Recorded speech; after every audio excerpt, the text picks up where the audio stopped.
માંગણી અને ખેડૂતોની લાગણી રસ્તા પર પણ જોવા મળી કે જ્યાં તેઓએ રસ્તો બ્લોક કરી દીધો, વાહનોને રોકી દીધા હતા। ગોંડલમાં પણ આવું થયું તો ભાવનગરમાં પણ કંઈક આવું જ થયું।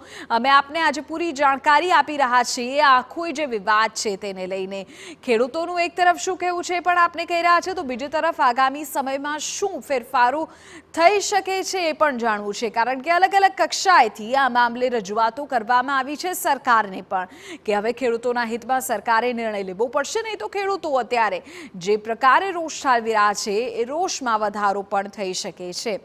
ભાવનગર માર્કેટિંગ યાર્ડમાં પણ આ જ પ્રકારે વિવાદ સર્જાયો છે। એક તરફ ગોંડલ, બીજી તરફ ભાવનગર કે જ્યાં સતત જે ડુંગળી છે તેનું માથ પર ઉત્પાદન પહોંચતું હોય છે। ખેડૂતોનો આરોપ અને સરકારની સ્પષ્ટતા અમે આપને અત્યારે સ્ક્રીન પર બતાવી દઈએ। ખેડૂતોનું કહેવું છે કે ડુંગળીની નિકાસ બંધ કરવાનો નિર્ણય ખોટો છે। સરકારનું કહેવું છે કે ડુંગળી અને ભાવને ધ્યાનમાં રાખીને આજે આ નિર્ણય લેવાયો છે। સરકાર સ્પષ્ટતા કરી રહી છે કે માર્કેટિંગ યાર્ડમાં ટેકાના ભાવે ખરીદી કરાય છે। નિકાસ બંધ કરવાથી ખેડૂતોને ભાવ ન મળતો હોવાનો આરોપ છે। ભાવના અભાવથી ખેતીનો ખર્ચ કાઢવો મુશ્કેલ હોવાનું ખેડૂતો કહી રહ્યા છે। સરકાર કહી રહ્યા છે કે ભાવને નિયંત્રણમાં રાખવા માટે જ કેન્દ્ર સરકારે આ નિર્ણય લીધો છે। તો એક તરફ ખેડૂતોનો આરોપ છે, બીજી તરફ સરકારની સ્પષ્ટતા પણ છે, જે અમે આપને અત્યારે બતાવી રહ્યા છે।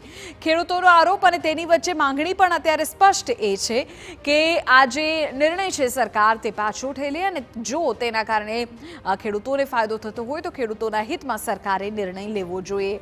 એક તરફ યાર્ડમાં ચોક્કસ મુદત સુધી હરાજી બંધ કરાય છે અને એવામાં ભાજપ સરકારની જગતના તાતની ચિંતા નથી તેવો ખેડૂતોનો આરોપ છે। બીજી તરફ સરકાર કહી રહી છે કે ભાજપ સરકાર ખેડૂતોના હિતમાં નિર્ણય લઈ રહી છે। ડુંગળીની નિકાસ પરથી પ્રતિબંધ ઉઠાવવામાં આવે તેવી સ્પષ્ટપણે માંગણી સરકારની સ્પષ્ટતા છે કે કેન્દ્રને રજૂઆત કરીશું અને ખેડૂતોના હિતમાં નિર્ણય લઈશું।